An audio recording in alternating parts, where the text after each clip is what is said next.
Hello, everybody. Before the story starts, I wanted to mention a few things. So, the author of this story, Tim Sprague, and another author I've worked with a lot, his name's William Rayn, they're starting their own channel called The Last Lodge, and they're going to be doing horror stories and narrations and things, except all the stories are going to be original and they're all going to be in one connected universe. Most of it will be here on YouTube, but they're also going to be spreading it out on other platforms too, but it's all going to be one big connected thing. I'll probably be working with them and do some voices for them on their channel sometime too. And I wanted to shout out their channel since they just barely started, and I think you'd all be pretty interested in it. And the other thing I wanted to mention is that this story is connected to a recent video I did called I Have a Condition That Makes Me Hunt People. So if you haven't checked out that one, maybe go listen to that one before you listen to this one. But either way, I hope you enjoy it, and let me know what you think of the video.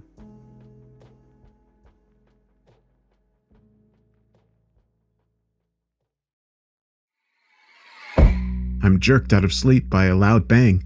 My eyes snap open as my heart races, and I instinctively move the upper half of my body as far away from the car door as possible. I search for the source of the noise. When I find it, I feel a now familiar combination of relief and embarrassment fill me. It's just someone else that had come to the rest stop getting back into their own vehicle. I watch the pickup pull out of its space and head back towards the highway as I wait for my heart rate to return to normal. I cross my arms over the steering wheel and lay my head down on them. It wasn't long ago that I wouldn't have even attempted to lie to myself. It would have been beneath me. I had been many things, but a liar wasn't one of them. Now I cling to these self-created falsehoods like a drowning man grasping the edge of a life raft. I'm pathetic. I know that I am. I try to muster some sort of anger at that acknowledgement, but nothing comes. There's only loathing and resignation. With a sigh, I get out of the car and head up the sidewalk to the rest stop buildings. The other parking spots are empty and I'm alone. The night is cold. I pull my coat tighter around me in an unsuccessful attempt to keep the wind off my skin. It's oddly bright tonight. That's something that I'm still not used to about Montana. Unless there's a storm, the sky is usually clear, probably a result of the low population and the wide spaces between those population centers. The moon and stars shine brighter here than anywhere else I've ever been. There's not much to the rest stop. It's just two concrete buildings, one housing the bathrooms and the other home to a few vending machines. I head into the men's room and go over to the nearest sink. Above it was a dirty mirror. It's cracked in one corner, and even with the dim light provided by the overhead fluorescent bulbs, it's difficult to make out my reflection in it. I stare into it anyway. 5 months ago, I stood in front of a similar mirror in a bar's bathroom. Things had been different then, better. There hadn't been any fear or this nearly overwhelming feeling of exhaustion that I always have with me. I had been powerful and confident and at the top of the food chain. I look away from the mirror in frustration. That had been then, though. This is now. And now I'm nothing. Just a hollowed out husk of a man that I used to be. After a moment's hesitation, I pull up my shirt and look at my right side in the mirror. There's a small scar just under my armpit, round with jagged lines running outward from it. The skin is slightly discolored. The gunshot wound had healed quickly, but it had left behind this reminder. Sometimes, during the coldest and quietest nights, it aches. I quickly lower my shirt as another man enters the bathroom. He nods at me shortly before entering one of the stalls. I wait patiently for him to finish his business and for him to leave. I glance over at him as he washes his hands in the sink next to mine. It would be easy to kill him. I could reach over, wrap my hands around his thin neck, and that would be that. It would be so simple. I turn my eyes down towards my own sink. It's a thought without the teeth behind it to make it real. There's no more desire in me for such things. Even if there is, I doubt that I have the capacity to carry it out. The man dries his hands and leaves the bathroom. I'm alone once again. I glance at the reflection of my eyes. Very alone. I'd come out to this rest stop on the off chance that the full moon would once again trigger a transformation in me. I've done the same thing at different places throughout the state ever since it happened. Just like each time before this, there's nothing. The wolf below is gone, just as the wolf above is. Should I be angry about it? I'm not. I'm just tired. With another sigh, I leave the bathroom and return to my car. There's no point in staying any longer. Nothing is going to happen. I drive 2 hours back to the small town that I now call home. It still feels strange to be living in one place. I had stayed in some places for long periods of time, mostly when there was a secluded spot for me to fulfill my needs. I never lived in the kill zone itself, however, and I made sure that I didn't sleep in the same place more than once a week at a time. It had involved a lot of camping, and when the option was available, motel swapping. I'm sure that learning that I stayed for so long in areas where I was killing would surprise some people. Most murderers move around at a much faster pace, or they risk being easily caught. I had some major advantages that normal people don't. At the end of each cycle, when the wolf would shed the man, my body would revert back to human form as the moon and sun reached certain positions. When this happened, new skin would grow back where the old flesh had been ripped away. This would leave me with fresh fingerprints, and my facial and body features wouldn't be quite the same as they had been before the transformation. Every cycle would essentially leave me a different person than I had been during the last one. On the outside, anyway. Now, for the first time, I've put roots down. That is, if you can call living alone in a small cabin miles away from town in the middle of the woods putting roots down. I only interact with other people when absolutely necessary, which usually means when I'm at work or when I'm getting supplies. Outside of those times, I keep to myself. As I approach dawn, I make it a point to turn off the car's headlights. Although nothing happened tonight, I still don't want anyone to know that I was gone and arrived back at such a late hour. It's a small town, and those types of observations almost always lead to questions. I've been so tired that I don't want to run the risk of giving an answer that might come back to bite me down the line. I get that I'm being paranoid. It's not like I've killed anyone since I've come to live here. Knowing that doesn't make the paranoia go away though, so I might as well not feed into it. Once I'm past town, and the small number of houses just outside of it, I flip the lights back on and continue towards home. A few miles down the road, I turn onto a gravel path, and 4 miles after that, I maneuver onto a dirt trail that is almost impossible to spot unless you know where to look. It's extremely uneven, and I go slowly to avoid bottoming out. Finally, mercifully, I arrive at the cabin. I park the car around back and go inside. It's a small structure, not much more than a small sitting area, a kitchen and a bathroom, but it's more than enough for my needs.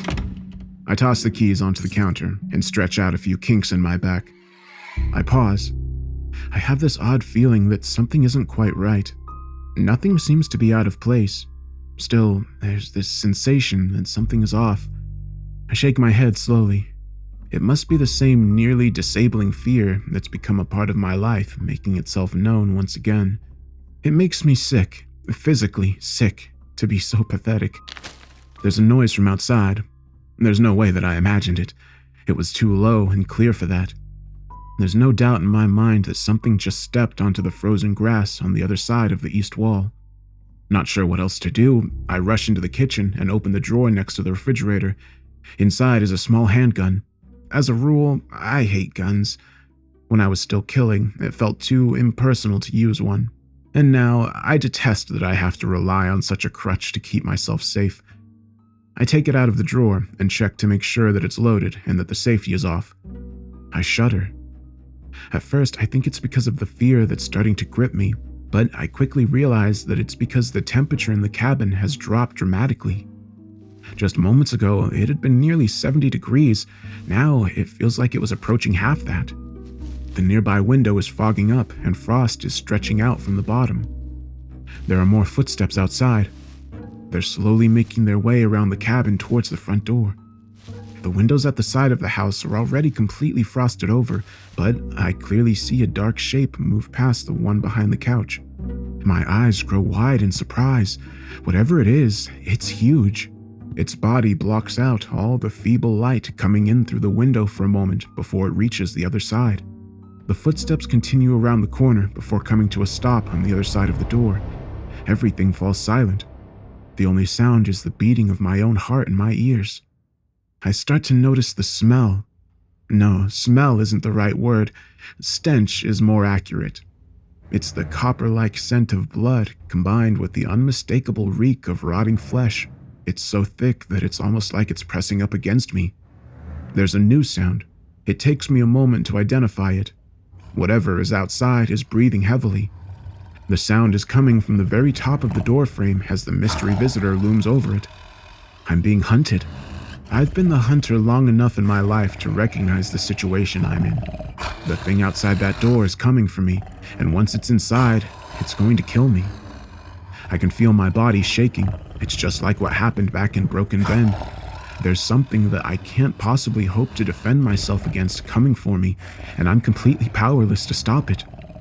All my experience and all of my skill means absolutely nothing. I'm nothing. Bile rises in my throat.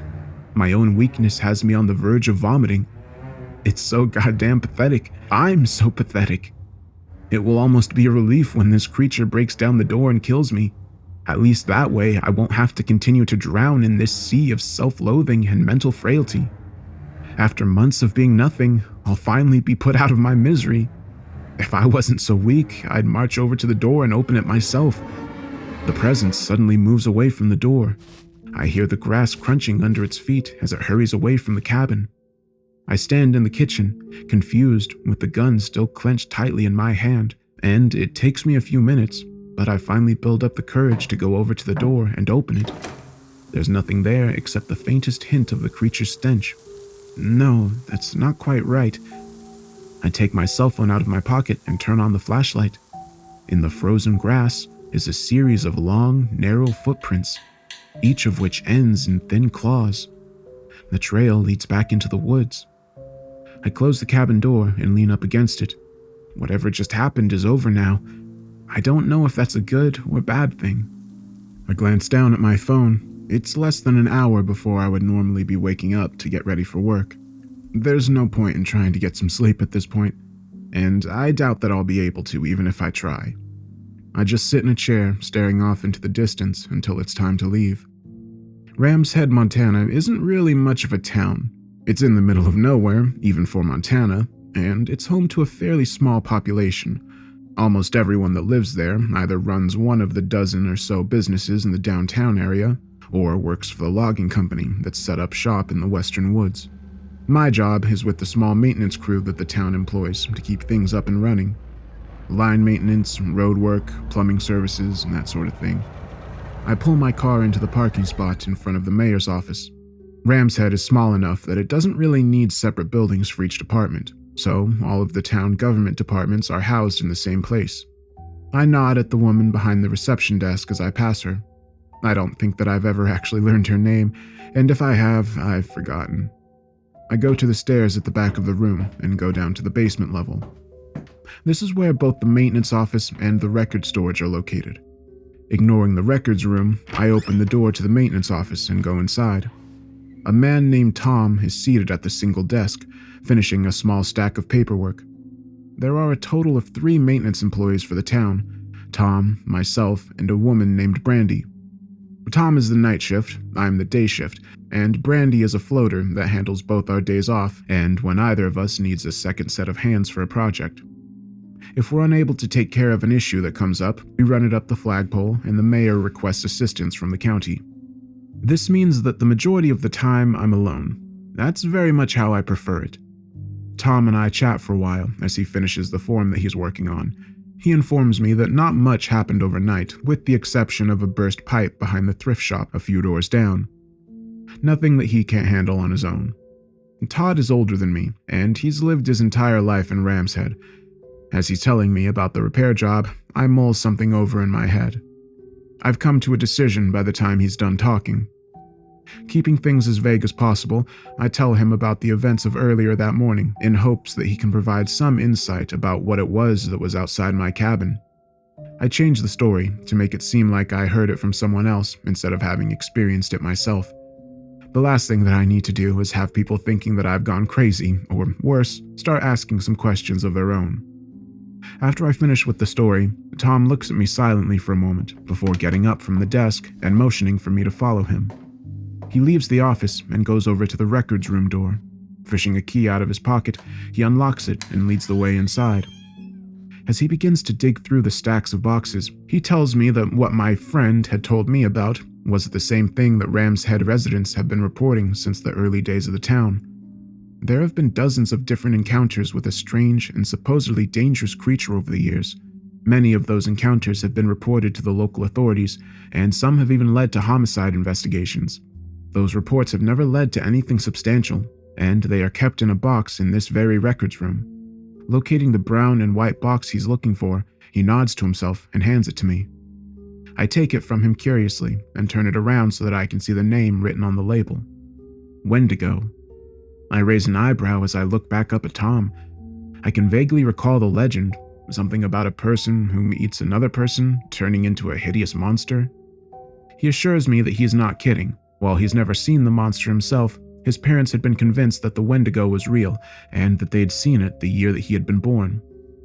Every family in the area seems to have at least one person that's had an encounter with the creature at one point or another. We talk for a few more minutes before he yawns and calls it a day. I follow him out of the records room with the box still in hand. I don't have any pressing projects on my schedule, and he's piqued my interest. I say goodbye to him and watch as he goes up the stairs towards the first floor. Going back into the maintenance office, I sit down at the desk and take the lid off of the box before pulling out the files inside. Many of the statements taken from witnesses sound like the ramblings of lunatics, but as I go through them one at a time, I'm able to piece the things that were the same from each account. A very tall and gaunt figure that walks on two legs, but has very long arms that it can use to run on all fours if necessary. Gray skin pulled tightly against the bone, with the rib cage especially prominent. Dark brown or black fur sprouting from its slightly elongated neck and along its back. Long jaws like those of a wolf, a bony growth along the top of its head that resembles a mask, with antler-like protrusions still sticking out just above the ears. All the witnesses had reported either the stench of death, the temperature suddenly dropping, or both. There was no doubt about it. This so-called Wendigo is what paid me a visit back at the cabin. I run a hand over my face. This isn't the first time I've encountered something different. Even before my humiliation at Broken Bend, I had bumped into creatures that most people believed to be nothing more than stories or legends. Some of them had been friendly, and most had simply gone about their business without bothering me. On 2 occasions, though, a creature had directly challenged me while the wolf was out to play. Nothing had been left of them by the time I had proven why that had been a mistake. The things had gone differently at Broken Bend, of course. I shake my head. There's no point in thinking about it. It doesn't matter at this exact moment. I've never come up against something like this Wendigo while in my human skin. Even if the wolf is still able to come out, and as much as I hate to admit it, I'm seriously doubting that. Last night was the full moon. It's roughly another 28 days before the next one. If the Wendigo comes back before then and decide it wants to come inside this time, I'm not going to be able to stop it. I turn on the ancient computer on the desk and go online to find more information about the creature. There's surprisingly little in the way of anything useful. Wendigos are thought to be more spirits than monsters, and those spirits can enter the body of a person that commits cannibalism, or possibly through bites or scratches caused by a Wendigo. None of this can be fully trusted, of course. It's the internet. Besides, the legitimate information has been mingled with fiction for so long that it's impossible to tell one from the other. The day goes by slowly. I'm even more tired than usual from the events of the previous night, and with there not being much to do, there isn't anything for me to really focus on. The hours seem to drag by. On multiple occasions, I have to stop myself from falling asleep at the desk. The 4th time that I start to nod off, I just let it happen. No one comes down to this part of the building except for maintenance staff. Everyone else just calls or sends an email instead. I'm awoken by the sound of the office door opening. I quickly sit up straight and blink to clear my eyes. Tom walks in with a smile and informs me that he's here to relieve me. I glance over at the clock on the wall. It's slightly past 6. I've been asleep for over 5 hours. Instead of going to my car, I walk down the street to a small diner. I'm feeling a bit more refreshed after my longer than expected nap, but I was asleep for so long that I missed lunch. The restaurant is almost empty. I'm able to order my meatloaf sandwich to go and be back out on the street in less than 10 minutes. The sun is already low on the horizon, and the sky is painted in shapes of dark blue and purple. I take my time walking back to my car. The night breeze is cold but pleasant, and after being stuck in the windowless office all day, I'm grateful to be able to suck the fresh air into my lungs. A lot has changed since Broken Bend, but my preference for being outside rather than inside has not. I stop walking about a dozen yards from my car. Off in the distance, standing just outside the tree line on the opposite side of the road, is a figure. It's tall and thin, and it's standing completely still. I can't see its face from this distance, but I have the distinct impression that it's watching me. There's no doubt in my mind that it's the Wendigo that visited me at my cabin. Proportions are all wrong for a normal person. Even if that hadn't been the case, though, I'm sure I would know what it was anyway. As the wolf, I've stalked people the same way that it's stalking me. It tilts its head slightly, and I can see the dark outlines of the sharp antlers jutting out from the sides. I can see its malice as if it's pouring out of the creature. It seems like there's something more, however. I think it's curious about me. I drop the bag containing my food as I feel something stir inside of me. It's a sensation that I haven't felt in what seems like a lifetime. The wolf below has sensed the Wendigo's presence, and it's reacting to it. Is it possible? Could the Wendigo be the key to getting back to who I was, instead of staying this pathetic, weak shell? The wolf below falls back into its silence, and I'm once again left feeling empty. Whatever interest this creature had to the wolf clearly isn't enough to bring it out of me once again. I don't know if it's better to know that it's still inside of me or not. If I didn't, I might be able to find a way to eventually move on. The Wendigo stares at me for a few moments longer before disappearing back into the brush. I know that I'll be seeing it again soon. That message had been received loud and clear. I watch the woods for a minute. Satisfied that the creature is actually gone, I retrieve my dinner from the pavement and get into my car. I sit behind the wheel and take a deep breath. I have no idea why the Wendigo seems so interested in me. Maybe it senses the wolf buried down inside of me and sees it as some kind of rival. Maybe it hates the way that my face looks. There's no way to know. Shaking my head once to clear it, I head back home. One thing is for certain. For whatever reason, it has an intense hatred towards me. That means that I'm not going to be safe until I deal with the problem. The smart thing to do is to run away. Go back to the cabin just long enough to gather my things, toss them into the car, and get as far away from Ram's Head as possible. It's not like I have some deep connection to this town, and based on the history of the reports Tom had presented to me, the Wendigo does. It would be the same as Broken Bend. I get out of the creature's territory, and I'll be safe. I feel my face grow warm with a mixture of shame and anger. Yeah, it would be exactly the same as Broken Bend. There I had turned tail and run like a scolded dog, and where had that gotten me? To a town in the middle of Montana where I work as a glorified handyman instead of being a god of the hunt as I once was. I shouldn't have run then. I should have stood my ground. I would have been victorious over a great and ancient enemy, or I would have died trying. Either would have been preferable to this. Forget it. I'm not leaving. Let this Wendigo come for me. If I have to do this alone, so be it. That is, of course, so much easier said than done. Arriving at the cabin, I get out of the car and immediately head inside. I don't know if the Wendigo is going to visit again tonight, and if it is, I don't know how long I have before that happens. I have to make whatever preparations I can as quickly as possible. There isn't really much that I can do. I make sure that the windows and doors are locked, and I scatter knives and other sharp objects around the inside of the cabin to make sure that one is always close by. I also attach a holster to my belt and slide my gun into it. These precautions probably won't make much of a difference, but every little bit helps. Not having much to go off when it comes to Wendigos, I try to think of what would have slowed me down, even slightly, as the wolf. There isn't much in that particular category, and most of the things that might work aren't readily available to me. I take the heavy iron poker out of the stand by the fireplace. I'm just going to have to make do with what I have. I turn off all the lights and sit down on the couch to eat my dinner. I'm sure that I won't be able to hide in the darkness, but at least having the lights off will make it more difficult for the Wendigo to see me moving around from outside. That's the theory, anyway. I'm just finishing my food when I hear a noise from outside. It's very faint, and after a few moments, I start to wonder if it was just my imagination. A twig snaps. I had definitely heard that. Slowly getting to my feet, I leave the poker on the couch and pull my gun out of its holster.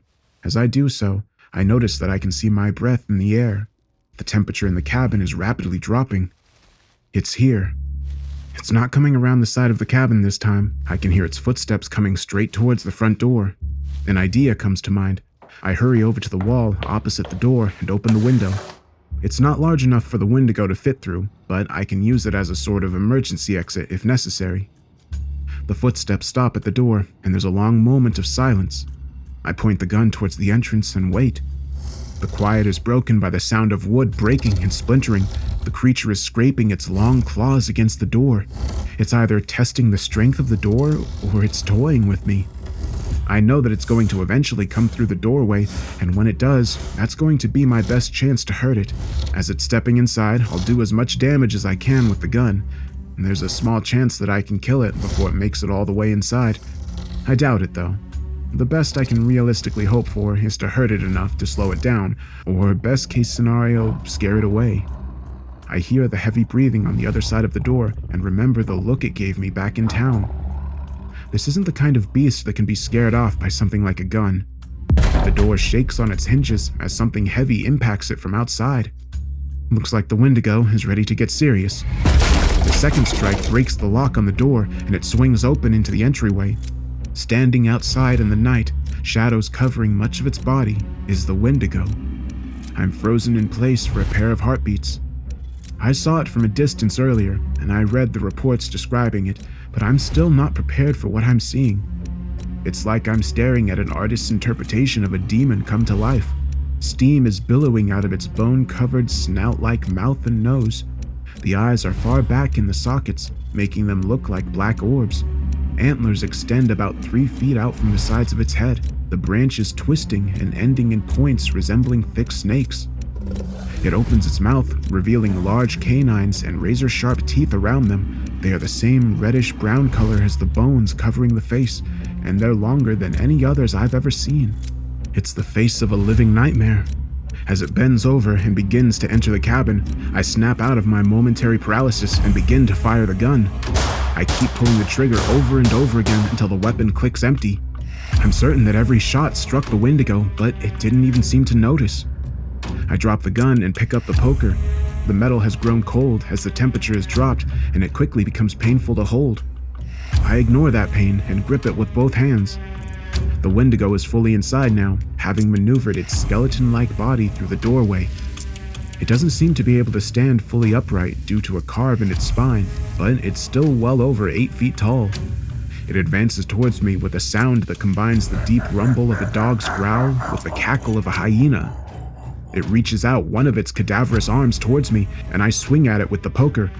The metal clangs against the flesh and bone, and the weapon nearly flies out of my hands, but it's like I struck a brick wall with it. The creature snarls and grabs the poker. With one motion, it tears it out of my grip and throws it out into the kitchen. One of the knives I had scattered around in the cabin is nearby, and I hurriedly retrieve it and plunge it into the Wendigo's exposed chest. The blade manages to miss the thick ribs. But even though I put everything I have into the thrust, the tip sinks in less than 1/4 of an inch. The Wendigo snarls and ducks its head forward, biting down onto my shoulder. Its teeth pass through my skin and muscle like they're nothing. It raises its head back up, tearing off strips of flesh as it does so. The act knocks me to the floor, and I scramble backwards away from the creature as it devours the skin. Thin streaks of blood run down the sides of its mouth. In that brief moment when its attention isn't on me, my shoulder screams in agony as I push myself back onto my feet. There's no way that I can win this fight. It had been pure hubris to believe otherwise. I need to get out of here and find help. I make it over to the open window and try to hoist myself through it. My injured arm gives out, and the side of my face strikes the window frame. I taste copper in my mouth. I try again, and this time I manage to force my body outside. The Wendigo screams in frustration just as my feet clear the frame. A long arm comes lashing out of the window after me, but it passes over me as I lay flat on the frozen ground. I hear it crash around in the cabin as it turns back towards the door. At that moment, I realize that I'm never going to be able to escape, not like this. My car is parked out in the front of the cabin, in the same direction that the Wendigo is headed now. Even if I somehow manage to make it to the vehicle, it will be on me before I can drive away. I'm not going to be able to hide in the woods either. It'll be around the side of the building before I'm able to reach the tree line. My only hope is to confuse the Wendigo enough that it makes a mistake and gives me an opening to get away. I use the cabin wall to help me regain my footing before pushing myself back through the window and into the living room. Once again, I rush over to the far side of the fireplace and press my back up against it, blocking me from the view of the window. I listen as the Wendigo approaches the open window from the outside. I close my eyes and wait. If this doesn't work... It stops walking, and I hear it growl in frustration as it fails to find me where it thought I'd be. I tense as its claws scrape against the side of the cabin. My plan hadn't worked. It's figured out that I'm back inside, and it's going to... My thoughts are interrupted as the Wendigo begins moving again. Instead of coming back around to the front of the cabin, though, the footsteps grow fainter as the creature heads towards the woods. It must think that I've made a run for it, just like I'd hoped. I lean up against the side of the fireplace, breathing heavily as I feel warm blood leaking from my shoulder. The Wendigo's bite had penetrated all the way to the bone, and it had torn a good chunk of flesh from me. My entire arm burns like it's on fire. With each breath that I take, the area at the edges of my vision grow darker. I'm lightheaded and starting to feel like I'm going to pass out. I can't let myself do that. The Wendigo is seemingly gone for now, but it could come back at any second. I have to stay awake and get to the car. The darkness is quickly moving inward, though, and I'm feeling more and more detached as each moment passes. I barely notice as my body begins to change. It's a fast transformation, not at all like the agonizing slow one that used to happen when the wolf below would emerge. There's no pain as my limbs stretch out and skin pulls tight against me. I don't even feel any discomfort as my face shifts into a long snout and the bones of my skull rapidly tear through the top of my head and grow over the flesh. All that I feel is an intense hunger. It's so far beyond any hunger that I've ever felt that it's completely immeasurable.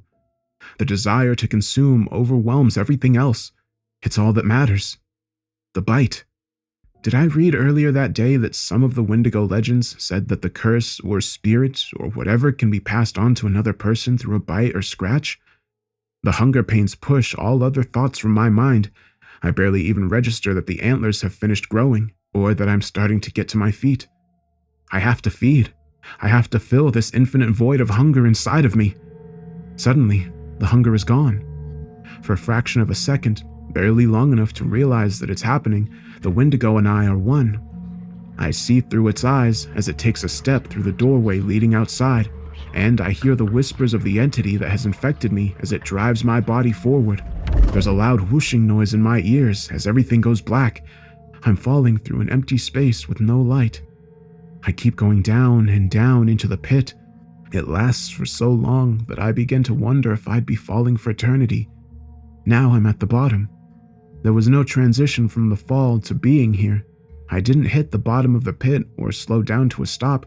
I was simply falling, and now I'm standing. It's freezing in this place. I wrap my arms around myself in an attempt to keep warm, but it's useless. I shake uncontrollably in this cold, dark place. I don't know where I am.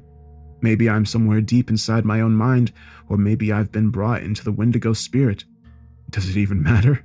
Somewhere out there, the spirit is controlling my body and doing who knows what with it. Well, that part I know, don't I? I know what it's doing. It's doing whatever it can to satisfy its insatiable hunger. Somehow, it gets even colder. It isn't just that the place I'm in is freezing. The heat is being actively drawn out of me. My body has already been taken, and now this place is somehow managing to take even more from me. When the wolf and I would merge, we were both a part of it. For all intents and purposes, we were the same being.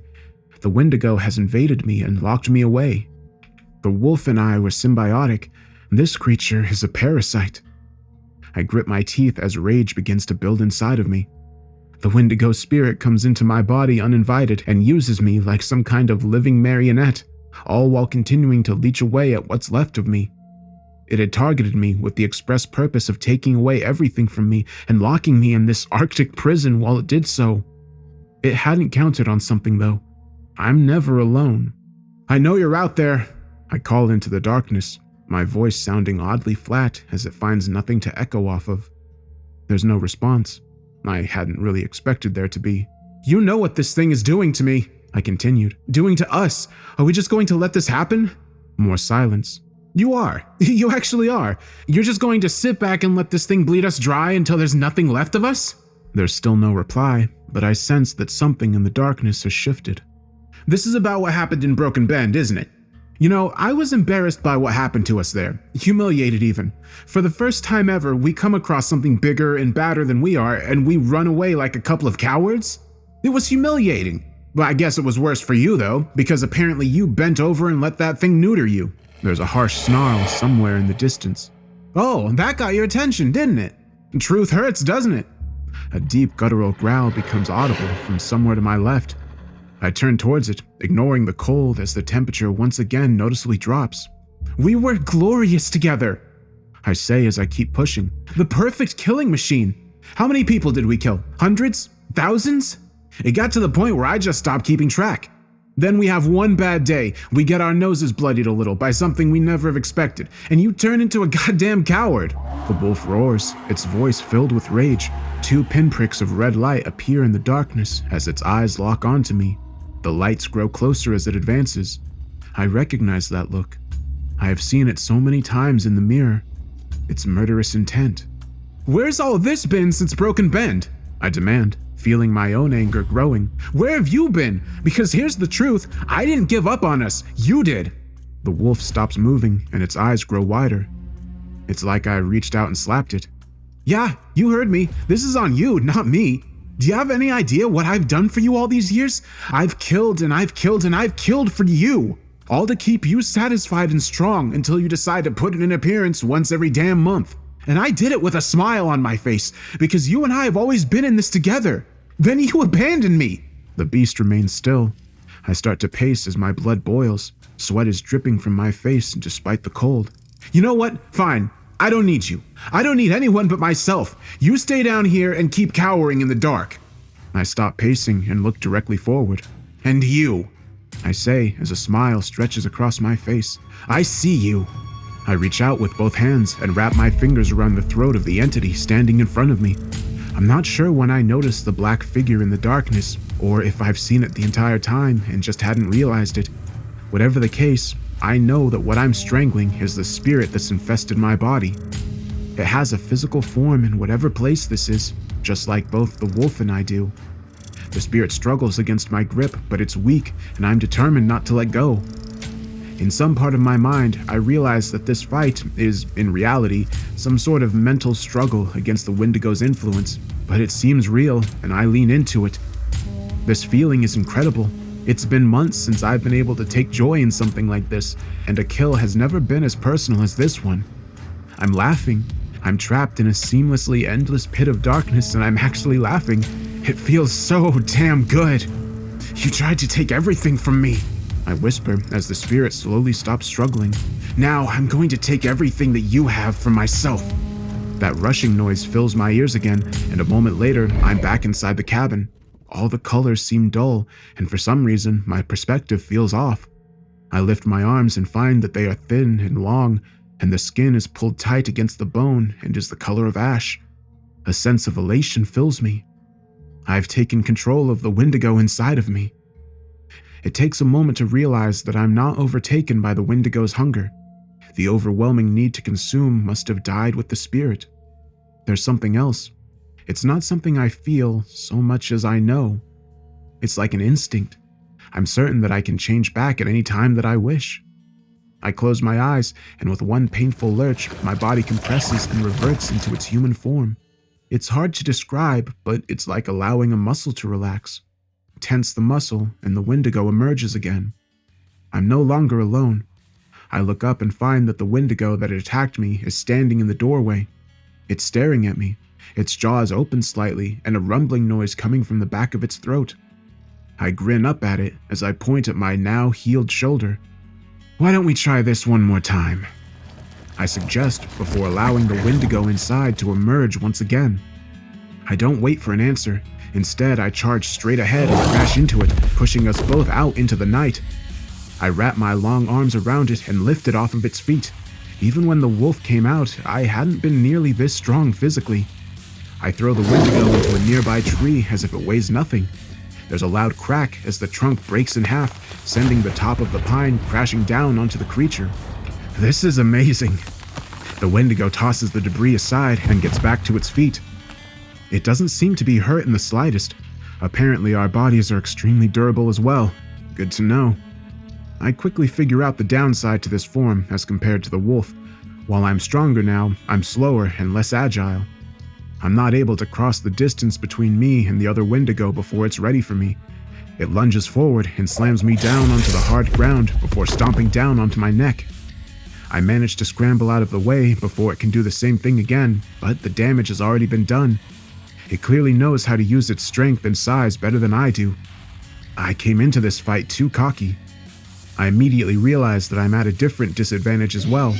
The Wendigo shrieks at me with a low, hollow scream and plunges towards me with its jaws wide open. It's attacking with wild abandon, its hunger driving it forward in a frenzy. It's a wild animal. I can't hope to match that level of aggression. What I can do, though, is be smarter. I step to the side and allow the Wendigo's momentum to carry it past me. As I do so, I dig my claws into its left eye socket. The creature squeals and pulls away. It backs up and snarls. I wasn't able to blind it, but the blood flowing down from the top of the socket is enough to impair its vision. I'll take every advantage that I can get. It lowers itself onto all fours and comes at me again. This time, I'm not able to get out of the way. It twists at the last moment and clamps its jaws down onto my upper right thigh as it digs its claws into my side. Blood runs out of the wounds. I try to pry it off me, but it's locked on tightly and I can't get any leverage. The teeth and claws dig deeper. I can feel the excitement and the triumph in the Wendigo. It's moments away from being able to tear me apart, and we both know it. I refuse to let it end like this. Thinking quickly, I get my arms under it and lift it off the ground. It doesn't let go, instead deciding to stay locked on for the kill. I half carry, half drag it towards the broken tree. I'm only going to have one chance at this. If I screw it up, or the creature figures out what I'm doing, I'm going to die. About halfway to the tree, I start to stagger. The Wendigo's weight combined with the loss of blood is making it difficult to continue.